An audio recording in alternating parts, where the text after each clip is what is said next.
যখন এই গ্রেনেড হামলা হলো তখন যারা আহত নিহত অবস্থায় পড়ে আছে তাদের উদ্ধার করার জন্য আমাদের অন্যান্য নেতাকর্মীরা যখন ছুটে আসে তখন তাদের উপর পুলিশ টিয়ার গ্যাস মারে, লাঠি চার্জ করে এবং আহত নিহতরা পড়ে থেকে কাতরাচ্ছে, কেউ সাহায্য করতেও আসেনি। তাহলে এটা খুব স্পষ্ট যে এই ঘটনার সঙ্গে তখনকার সরকার, বিএনপি, খালেদা জিয়া সরকার সম্পূর্ণভাবে জড়িত। শুধু তাই না, পার্লামেন্টে আমাদের অনেক সদস্য গ্রেনেড হামলায় আহত হয় এবং নিহত হয়। আমরা সেই গ্রেনেড হামলা নিয়ে একটা আলোচনা করতে চাই, এটা নিন্দা প্রস্তাব আনতে চাই। সেখানেও কিন্তু খালেদা জিয়া সরকার বা বিএনপি সরকার বাধা দেয়। শুধু বাধা দেয়নি, খালেদা জিয়া তো স্পষ্ট বলেই দিল, ওনাকে আবার কে, আমি কোট করছি, বলছে ওনাকে আবার কে মারতে যাবে। উনি তো নিজেই ভ্যানিটি ব্যাগে করে গ্রেনেড নিয়ে গিয়েছিল এবং বিএনপির অনেক নেতা এই কথাই ব্যাপকভাবে প্রচার করলো যে আমি গ্রেনেড নিয়ে গেছি। আমরা কি সুইসাইড করতে গিয়েছিলাম? আমরা কি গ্রেনেড মারে আমি কি একবারে পারদর্শী হয়ে গেছি? ট্রেনিং তো তা তো নয়। তাহলে এই কথা বলার অর্থ কী?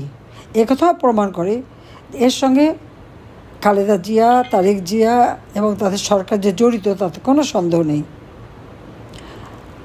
যখন জনমত সৃষ্টি হলো, একটা তদন্ত কমিশন করা হলো এক ব্যক্তি দিয়ে, সেই তদন্ত কমিশনের তদন্ত কী ছিল সেটা জানার কথা, আলামতগুলি একে একে সব নষ্ট করে দিল। যখন তারা সেই সিটি কর্পোরেশনের গাড়ি নিয়ে এলাকা ধুয়ে মুছে ফেলছে, আমি তখনই আমাদের যুবলীগের নানক সহ আমাদের আওয়ামী লীগের নেতাকর্মী, এখানে মায়া সবাই আছে, আমি বললাম শিগগির তোমরা যতটুকু পারো এই আলামত সংরক্ষণ করার চেষ্টা করো, জায়গাটা ঘিরে ফেলো। এই ধরনের ঘটনা যেখানে ঘটে, যেখানে শত শত লাশ এবং আহত পড়ে আছে, রক্তের দাগ, সেখানে কিভাবে কি অবস্থা, পুলিশের কাজটা কি? সেই জায়গাটা ঘেরাও করবে, আলামত সংগ্রহ করবে এবং এর যাতে বিচার হয় তার ব্যবস্থা করবে। বিএনপি সরকার কিন্তু তা করেনি, উল্টো আলামত নষ্ট।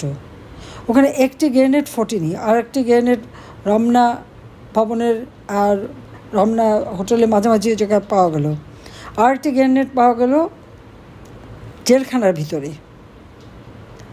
এইভাবে মানে কিছু ছড়ানো ছিটানো, এ থেকে কী বোঝা যায়? যেটা পরিকল্পিতভাবে, নাহলে এই গ্রেনেড সাধারণ মানুষের হাতে তো আসতে পারে না। তদন্ত কমিশনের সে রিপোর্টের কথা মনে আছে, একেবারে বোঝার জন্য তৈরি করা ফরমাইশে একটা রিপোর্ট দিয়ে এরপর একটা দরিদ্র মানুষ জজ মেয়া তাকে নিয়ে আসলো, সে নাকি গ্রেনেড হামলা করছে। তার যে আর্থিক অবস্থা এবং তার যে রাজনৈতিক অবস্থা বা সামাজিক অবস্থা, তাতে এই লোক এই গ্রেনেড পাবে কোথা থেকে?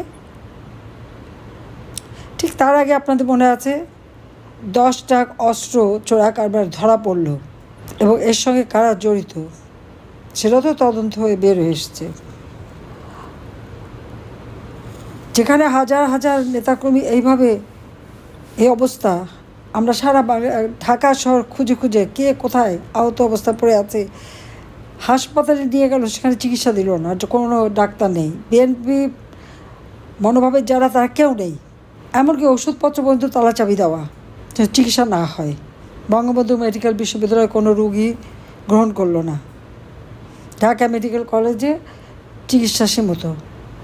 ঢাকা শহর যে কত ক্লিনিক আর কত হাসপাতাল, সেই দিন আমরা পেয়েছিলাম খুঁজে খুঁজে খুঁজে আমাদের নেতাকর্মীদের নিয়ে এসছে। সময় মতো চিকিৎসা পেলে হয়তো আরও অনেককে বাঁচানো যেত।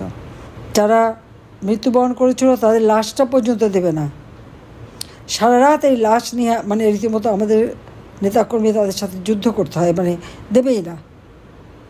অবশেষে তারা দিতে বাধ্য হলো, কিন্তু 2টি লাশ কিন্তু কেউ কখনো নেয়নি এবং এরা কারা সেটাও কিন্তু বের করা হলো না। এরকম একটা ভয়াবহ ঘটনা বাংলাদেশে ঘটানো হলো। আমি আরেকটা কথা স্মরণ করে দিতে চাই, আপনাদের মনে আছে খালেদা জিয়ার কিছু বক্তৃতা? সে একটা জনসভায় প্রধানমন্ত্রী হিসেবে বক্তৃতা দিয়েছিল, বলেছিল শেখ হাসিনা কোনোদিন প্রধানমন্ত্রী তো দূরের কথা, বিরোধী দলের নেতাও হতে পারবে না। আমি কোট করছি, খালেদা জিয়া তার বক্তৃতায় স্পষ্ট বলেছিল এই গ্রেনেড হামলার আগে যে শেখ হাসিনা প্রধানমন্ত্রী তো দূরের কথা, বিরোধী দলের নেতাও হতে পারবে না। আরেকটা বলেছিল আওয়ামী লীগ 100 বছরেও ক্ষমতায় আসতে পারবে না। আমাদের জন্য যে নিরাপত্তার ব্যবস্থা সেই 91 সালে জাস্টিস শাহাবুদ্দিন সাহেব করে গিয়েছিলেন, আমার সেই নিরাপত্তা ব্যবস্থাটা কিন্তু 2 সালে বা 3 সালে হবে, সেটা প্রত্যাহার করে নেয় খালেদা জিয়া, কারণ সেই নিরাপত্তা ব্যবস্থা ছিল না। ঠিক তারপরেই এই গ্রেনেড হামলাটা হলো। আমার প্রশ্ন হচ্ছে যে খালেদা জিয়া যে বক্তৃতা দিয়েছিল যে শেখ হাসিনা কোনো দিন প্রধানমন্ত্রী বা বিরোধী দলের নেতা হতে পারবে না, বা আওয়ামী লীগ 100 বছর ক্ষমতায় যেতে পারবে না, কিসের ভিত্তিতে সেই বক্তৃতা দিয়েছিল, সেটা একটা প্রশ্ন। কিন্তু আপনারা দেখেন 2008 সালের নির্বাচনে কিন্তু আওয়ামী লীগই বিপুল ভোটে জয়লাভ করে। সেই নির্বাচনে আমরা জোটবদ্ধ নির্বাচন করি, নৌকা মার্কা 48% ভোট পেয়েছিল, 230টা সিট আমরা পাই। আর খালেদা জিয়ার নেতৃত্বে জামাতকে সাথে নিয়ে 20 দলীয় ঐক্যজোট 300 সিটে ইলেকশন করে, 32% ভোট পায়, 29টা সিট পায়। জনগণের যে আস্থা বিশ্বাস আমাদের উপর ছিল সেটাই প্রতিফলিত হয়েছিল।